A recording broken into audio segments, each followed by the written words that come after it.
Sometimes it's an object which is really interesting, and sometimes there's a bit extra to it, and that can be found with something on the object, a mark or an inscription, and this is a really good example.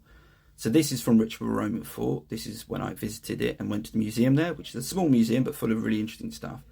And it's a Cairo, and it dates on a bowl to the 4th century AD, and that's way after when I'm used to dealing with my content. I'm getting a nosebleed going into the sort of 4th century AD, so bear with me. And a Cairo was a Christogram, so it was an association with the Christian faith. It was a symbol for the Christian faith.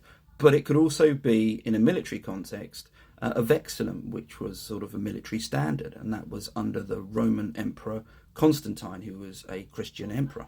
Actually, the military standard associated with the Cairo and Constantine was known as the labarum. So it's Christianity, it's just depending on whether or not it's a personal context or military. But again, it could be both. It could have been a military piece, which would make sense, bearing in mind it was at Richborough Roman Fort, but it could also mean that the person had a religious, spiritual connection to Christianity.